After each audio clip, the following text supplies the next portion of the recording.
윤석열 대통령의 거부권 행사로 국회로 돌아온 이른바 쌍특검법에 대해 위헌 여부를 판단하겠다고 밝힌 박주민 더불어민주당 의원, 재선 국회의원, 국회 법제사법위원회 위원 간사, 더불어민주당 최고위원 역임, 총선을 앞두고 탈당과 신당 등으로 정치권이 들썩이는 가운데 당내 통합을 강조. 통합을 위한 당의 노력은 계속 이어질 거니까 그런 부분들 좀 지켜봐 주셨으면 좋겠습니다. 박주민 의원이 생각하는 쌍특검법 재의결 전망과 총선에 영향을 미칠 변수 집중 분석합니다. 이낙연 전 민주당 대표가 탈당했습니다. 신당 행보를 이어가고 있는데요. 민주당의 총선 전략은 어떤 건지 박주민 더불어민주당 원내수석 부대표와 얘기를 나눠보겠습니다. 박 의원님 안녕하십니까? 네, 안녕하십니까? 네, 이낙연 전 대표가 마침내 탈당했습니다. 신당 움직임 본격화하고 있는데요. 네. 탈당하면서 김대중 노무현 가치와 품격이 사라졌다 이런 지적을 했습니다. 탈당의 변은 어떻게 들으셨는지요? 사실 뭐 탈당의 이유로 들고 계신 부분에 있어서 저뿐만 아니라 더불어민주당 소속 많은 의원들이 동의를 하지 못하는 상황입니다. 네. 그래서 뭐 지도부를 뺀 거의 대부분의 의원들이 탈당은 멈춰야 되고 명분이 없다라는 입장을 모아서 기자회견을 하기도 했던 거거든요. 정말 어떻게 보면 굉장히 좀 안타깝고 네.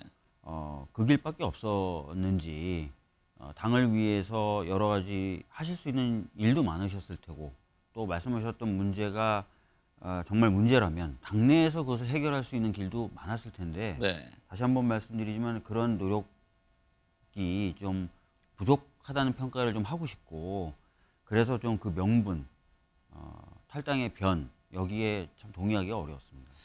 분당 뭐 야권 분열의 시작이다. 아니다. 어차피 떠나야 할 몇몇 사람이 나간 것에 불과하다. 오히려 민주당 결속의 토대가 될 것이다. 최근 이낙연 전 대표와 그 4명의 의원들의 탈당에 대해서 보는 시각이 확연히 다릅니다. 추가 탈당이라든가 민주당의 분열이 지속될 것으로 보세요? 과거에 있었던 탈당 또는 분당 상황하고 지금 현재 당의 분위기는 매우 다르다고 생각됩니다. 네.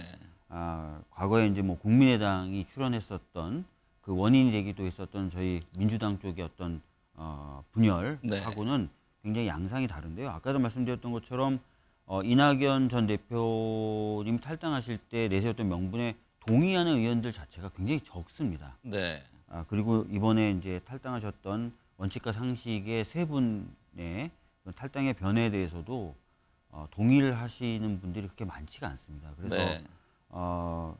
아마 이 분열이라든지 탈당이라든지 이런 것들이 지속되진 않을 것으로 보여집니다. 네. 박 의원도 누차 강조했듯이 사실 뭐 총선을 앞두고선 당의 단합이 중요한 과제인데 진보 시민사회 단체 등을 망라한 야권 연대가 강조되기도 했었잖아요. 네. 이게 뭐 비례대표 문제와도 뭐 연관이 있습니다만 4월 총선에 대해서 민주당은 윤석열 정권 심판론을 얘기하고 있고 이를 위한 단합을 강조했는데 그 전선에 문제가 생긴 거 아닌가요? 뭐 여러 분들이 뭐 탈당을 하고 네. 또 그분들이 새로운 세력을 만들고 또 그렇게 만들어진 새로운 세력이 저희들이 주장하고 있는 여러 가치라든지 또는 윤석열 정부에 대한 심판이라든지 이런 방향성 여기에 배치된다면은 기존에 저희들이 생각했던 그런 흐름 쪽으로 가는데 조금의 어려움은 더해지겠죠. 네. 그러나 아까도 말씀드렸던 것처럼 적어도 지금 현재 제가 예상하기로는 그런 어떤 탈당과 분열의 흐름이 더 강화되고 지속되지는 않을 것이라고 보기 때문에 네. 본질적인 부분에 있어서의 어려움 이런 것들은 아닐 것이다 네. 라고 생각이 듭니다. 그리고 오히려 반대로 저희가 인재 영입의 방식이든 또는 여러 가지 정책적인 연대든 이런 방식을 통해서 또 기존에 저희 그 당의 세력이 아니었던 분들을 세력으로 껴안는 작업도 병행해 나갈 것이거든요. 네. 그렇기 때문에 지금 말씀하셨던 그런 부분에 있어서의 어려움은 있겠지만 그렇게 크진 않을 것이고 저희가 능히 극복할 수 있다고 생각합니다. 예. 그럼 이낙연 전 대표와 이번에 탈당한 4명의 의원들과 추가 다시 뭐 연대라든가 함께할 그런 공간도 있을까요? 그러니까 실제로 뭐 워낙 지금 저희 당이나 또는 국민의힘이라는 양당 체제에 대해서 실망하신 분들이 있는 건 사실인 것 같습니다. 네. 뭐 저희들도 반성해야 될 부분이 있는 것 같고요.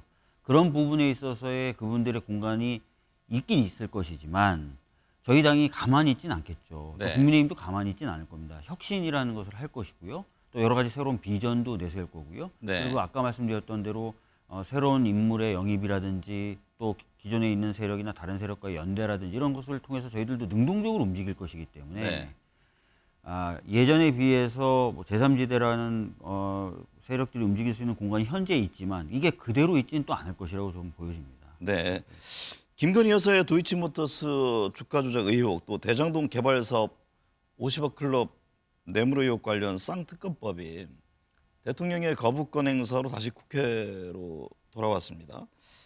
대통령의 거부권 행사가 위헌적 요소는 없는지 권한쟁의 심판 청구를 검토하겠다 이렇게 밝힌 바가 있잖아요. 이게 어떻게 할 것인지 가닥은 잡혔습니까? 저희가 사실은 이 고민을 이번 두 특검법에 대한 거부권 행사했을 때부터 시작했던 건 아닙니다. 네. 그러니까 지금 윤석열 정부 들어와서 8번의 거부권이 행사됐고요. 이태원 특별법에 대해서도 거부권을 시사하고 있기 때문에 9번 정도 거부권이 행사될 것으로 보여집니다. 짧은 시간 내에요. 근데 저희들이 봤을 때 이렇게 거부권이 남발되는 것이 과연 합헌적인가에 대한 고민을 쭉 해왔던 거예요. 특히 노조법 2, 3조의 경우에는요. 네. 법을 통과시키는 과정이 아무런 문제가 없다는 헌재 결정이 있었습니다. 그리고 법 내용에 대해서는 대법원에서 국회로 보낸 의견서에 따르면 법 내용도 특별한 문제가 없다는 겁니다. 그러면 내용상으로는 법원이 문제가 없다 그랬고 절차상으로는 헌재가 문제가 없다 그랬음에도 불구하고 대통령이 거부권을 행사했고 심지어 이번에 쌍특검법은 국회가 정한 법에 따라서 그 제대로 된 절차를 다 밟아서 통과시켰고 심지어는 대통령 본인과 배우자에 대한 수사를 내용으로 담고 있기 때문에 거부권을 행사할 경우에 이해상충의 문제도 생길 수 있음에도 불구하고 거부권을 행사했다는 거죠. 이렇게 아무런 제한 없이 모든 사안에 대해서 거부권을 행사할 수 있는 이 권한이라면 과연 이게 헌법에 상정한 것일까?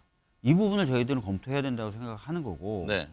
1차적으로 저희들이 전문가들과 검토를 해봤더니 저희 생각과 매우 유사하게 이 거부권이라는 대통령 권한에 어떤 제한을 두는 헌법적, 문헌적 제한은 없는데 네. 내재적 한계가 있다는 데는 일치해서 얘기를 해주시더라고요. 그래서 1차 검토 결과는 그렇게 나왔고 이제 그러면 이 2차로 이러한 내용을 가지고 과연 저희가 그러면 권한쟁의 심판으로 나갔을 때의 어떤 현재 분위기라든지 네. 구성이라든지 이런 것들을 놓고 소위 말하는 여러 가지 가능성, 네. 결과에 대한 가능성도 검토를 해봐야 되지 않겠습니까? 네. 그런 식으로 좀 검토를 좀 한 차례 또는 2차례 정도 더 해보려고 아주 지금 하고 최종적으로 있습니다. 결론을 내는 건 아니네. 최종적으로 결론 내리진 않고 있고요. 그래서 네. 아까 말씀드렸던 대로 한 차례 혹은 2차례 정도 네. 추가 검토를 좀 해야 된다는 생각을 가지고 있습니다. 국민의힘은 쌍특검은 이게 총선용이라면서 서둘러 재의결하자 이런 입장인데 반해서 지금 민주당은 서두르지 않는 듯합니다. 대통령에 다시 시간을 주겠다 밝힌 바도 있는데요.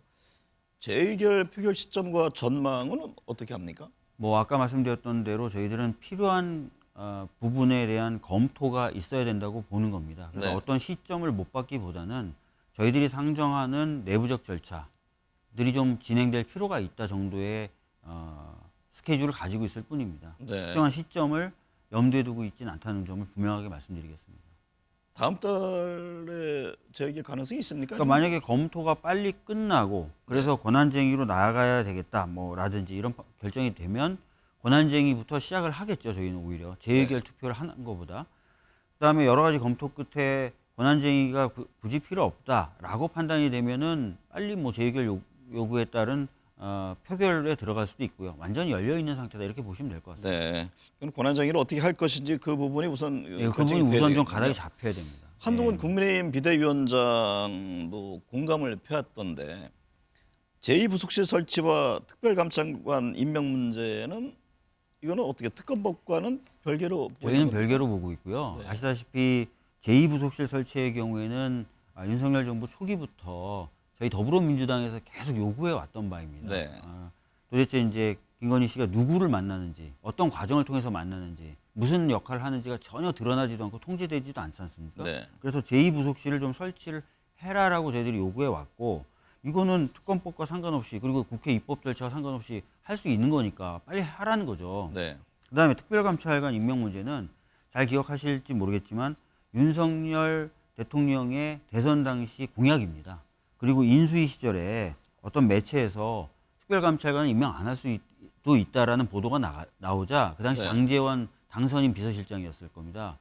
대노를 했죠. 우리 당선인은 그런 사람이 아니다. 근데 2년째 안 하고 있어요. 이것도 빨리 해야죠. 본인 약속이니까 본인이 빨리 지키면 되는 겁니다. 네. 굳이 이거를 특검법과 연계해서 이 조건 저 조건 갖다 붙이면서 이거는 저희가 보기에는 그 신뢰에도 문제가 있는 발언이다 이렇게 생각합니다.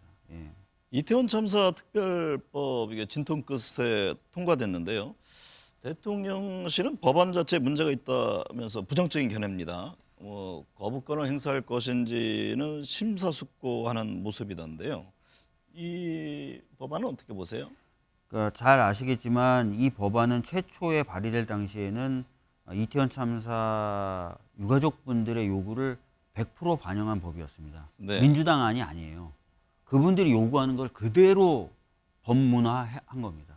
그리고 나서 행안위에서 패트가 지정된 이후에 한 차례 안건조정위원회를 통해서 수정이 됩니다. 그때 많이 네. 약해졌죠. 그 다음에 본회의에 올라갔는데 본회의에 올라가서 최종적으로 저희가 처리하기 전에 양당의 원내대표 간에 수차례 협상이 있었고요.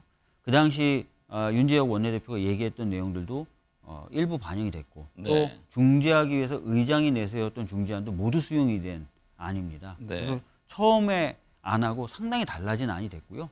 이 과정이 아까 말씀드렸던 대로 여당과 국회의장의 수정안 요구가 반영이 된 겁니다. 따라서 이게 굉장히 문제가 있는 법이다라고 얘기하는 것은 저희들이 이해하기가 어렵고 정말 이 참사에 대한 아픔을 좀 공감하고 이것에 대해서 뭔가 진상이 규명돼서 재발이 방지돼야 된다고 생각한다면 저는 정부가 거부권 운운해서는 안 된다고 생각합니다. 잘 아시는 것처럼 윤석열 대통령도 본인이 겪었던 여러 일 중에 가장 가슴 아픈 일이라고 말하지 않았습니까? 네. 그래서 이 부분에 대해서는 좀 전향적인 태도를 취해 주셨으면 좋겠습니다. 여야 공천관리위원회 출범시켜서 본격적인 총선 체제에 들어갔는데요. 민주당은 현역 위원 평가를 마무리하고 통보만 남았다 이런 얘기가 나왔는데 비명 쪽에서는 불이익에 대한 우려와 함께 불만을 제기합니다. 공천 문제는 어떻게 보고 계세요? 이제 의원들에 대한 여러 가지 평가 시스템을 저희들이 두고 있어요. 네. 뭐 다면 평가도 있고 또 수치를 통해서 이루어지는 정량적 평가도 있고 그렇습니다. 그래서 그런 평가 결과가 아직 이제 의원들한테 통보가 되지 않았는데 어떤 매체에서 좀 오보를 냈어요. 이게 네. 통보가 20%니 뭐니 20% 그랬죠. 라고. 네. 근데 이제 아직 통보가 안 됐고 통보가 되면은 이제 아마 그 적절성이라든지 정확성이라든지 이런 부분에 대한 이야기들이 나올 것 같습니다. 근데 저희들이 몇 차례 경험을 해봤지만 이걸 특정 사람들에게 유리하게 조정한다든지 하기가 굉장히 어렵습니다. 네. 시스템적으로 그렇게 돼 있고요. 만약에 그렇게 손을 댔다면 이미 소문이 다 나게 돼 있어요. 네. 과정에서. 그렇기 때문에 너무 걱정하지 않으셔도 된다. 이런 말씀 드리겠습니다. 이재명 대표가 테러를 당했습니다. 자칫 목숨을 잃을 뻔한 계획적인 시도로 보여지는데 경찰 수사에 대해 민주당은 문제를 제기하고 있습니다. 국정조사, 특검 추진 얘기까지 나오네요. 그러니까 사실 이상한 부분이 너무 많습니다. 네. 어떤 범죄인의 어떤 동기라든지 신상에 대해서 비공개할 수도 있겠죠. 그런데 비공개를 하면서 비공개한 이유 자체를 비공개하는 경우는 처음 봤습니다. 아마 네. 많은 국민들이 그러실 겁니다. 그리고 특히 이러한 범죄, 뭐 재발을 방지해야 된다거나 그 수단이나 행위가 너무 잔혹하다거나 사회적 관심을 끌었다거나 이런 범죄는 오히려 공개하게 돼 있습니다. 그러니까 공개하게 돼 있는데 공개하지 않은 것도 이례적이고 공개하지 않으면서 공개하지 않은 이유도 공개하지 않는 이런 사례는 처음 봤다는 네. 거죠. 그런 이상한 점이 몇 번 겹치잖아요. 그럼 이 의혹을 해소하기 위해서 기존에 이제 수사를 담당했던 기관이 아니라 보통 다른 기관들이 리뷰하도록 만듭니다. 네. 그 방법 중에 대표적인 게 국정조사가 있어요. 국회가 여야가 합심해서 같이 들여다보는 거죠. 네. 아니면 특검법을 통해서 새로운 독립된 수사기구를 구성해서 리뷰하게 하는 겁니다. 그래서 그런 차원에서 저희들이 얘기하는 겁니다. 네. 통상적이지 않고 이해 안 되는 부분이 많아서요. 공범에 대한 의혹도 있다고 보시는 겁니까? 공범에 대한 의혹이나 이런 부분도 저희들이 그 조사가 돼야 된다고 생각하는데 경찰의 경우에는 아주 조기에 단독범인 것처럼 발표를 경찰발로 보도가 나왔지 않습니까? 네. 이것도 참 이상한 거죠. 수사를 하고 나서 발표하면 모르겠는데 처음부터 경찰발 보도에 공범이 없는 것처럼 이렇게 나왔고 최종적인 수사 결과도 결국 그렇게 나왔어요. 그래서 저는 이 부분도 역시 좀 혹시나 네. 뭔가 방향성을 갖고 이미 수사를 했던 경찰은 거 이제 아닌가. 현재까지는이라는 단서는 다뤘죠. 물론입니다. 네. 그런데 아까 말씀드렸던 몇 가지 이상한 부분과 이런 부분이 자꾸 겹치다 보니까 네. 참 이 경찰의 말을 신뢰하기가 좀 어려운 것이 사실입니다. 예. 민주당 역시 지금 변화 혁신을 주문하는 목소리가 여전합니다. 어떤 과제가 있을까요? 물론 한동훈 비대위원장 움직임은 어떻게 보고 있는지 좀 네, 설명해 주시죠. 알겠습니다.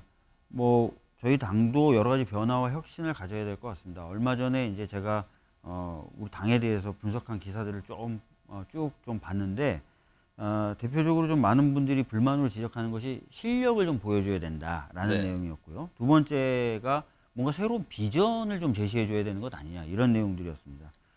실력을 저희들이 보여드리기 위해서 이번 정기국회 때부터 해서 저희들이 생각했던 법안 또 사회적으로 그동안 필요하다고 생각했던 법안들을 해당 상임위에서 꽤 많이 통과를 시켜놨어요. 물론 지금 법사위에 가 있는데요. 네. 이 법을 저희들이 2월 국회 또는 3월 국회에 완수를 좀 해내면 그래도 민주당이 하겠다는 법들 해내는 그런 능력은 있구나라는 네. 평가를 좀 받을 수 있을 것 같고요. 새로운 비전 같은 부분은 저희들이 준비하고 있습니다. 지금 보면 저출생 문제 같은 경우에 남녀노소 불문하고 우리 사회의 가장 큰 문제라고 생각하는데요. 그렇죠. 이런 부분에 대한 확실한 좀 비전과 정책 이런 것들 준비하고 있습니다. 그래서 보여드릴 것이다. 다음 주부터 이렇게 해서 차근차근 여러 가지 과정과 절차를 거쳐서 보여드릴 것이다. 라는 말씀 좀 드리도록 하겠습니다. 예. 한동훈 비대위 국민의힘 한동훈 비대위원장이요. 보고 계세요? 한동훈 비대위원장은 사실 저희가 가장 기대했던 부분 중에 하나가 당과 대통령 또는 당과 대통령실과의 관계를 재정립할 것이다라는 네. 부분이었는데 현재까지의 모습은 그런 부분에 있어서는 제대로 된 목소리를 내는 걸 못 봤습니다. 그래서 비상대책위원장인데 비상도 아닌 것 같고 비상에 대한 대책도 없는 것 같고 그래서 저희들은 평가를 좀 후하게 하기는 어렵고요. 전에도 제가 다른 매체하고 인터뷰하면서 그런 얘기했습니다. 아마 인기는 있을 테지만 중도나 이런 쪽에 확장력은 별로 없을 것이다. 왜냐하면 네. 언행이나 이런 것 자체가 굉장히 우 쪽으로 치우쳐져 있는 언행이거든요. 그래서 지금도 역시 마찬가지고요. 그래서 그런 것들 좀 극복하지 않는다면 효과는 제한적일 것이다. 이렇게 보고 있습니다. 4월 총선 90여일째 남지 않았는데 남아있는 변수가 있다면 뭐가 있을까요? 아무래도 지금 PF 위기라든지 이런 경제적 어려움들이 굉장히 많이 예상이 되고 있는 상황입니다. 네. 여러 경제연구소에서도 상저하고일 것이다. 하고라 하더라도 그 퍼센테이지는 굉장히 낮을 것이다. 이렇게 보고 있거든요. 그럼 이 경제 위기와 민생 위기에서 굉장히 큰 돌출 변수 또는 예상된 변수가 발생할 가능성이 있다고 보고요. 최근에 또 북한의 경우에 굉장히 좀 긴장을 높이는 그런 언행들을 하고 있어요. 네. 이런 부분도 오늘 하나의 다시 또 탄도미사일까지 발사했다고. 이런 부분도 변수가 될 수 있을 것이라고 봅니다. 네. 정치 사회적 갈등을 풀어야 할 정치권이 오히려 대립과 분노를 더 조장합니다. 급기야 일당 대표를 향한 극단적인 테러까지 발생했습니다. 여야 할 것 없이 뼈를 깎는 반성과 성찰이 필요합니다. 오늘 함께해 주셔서 감사합니다. 네, 감사합니다.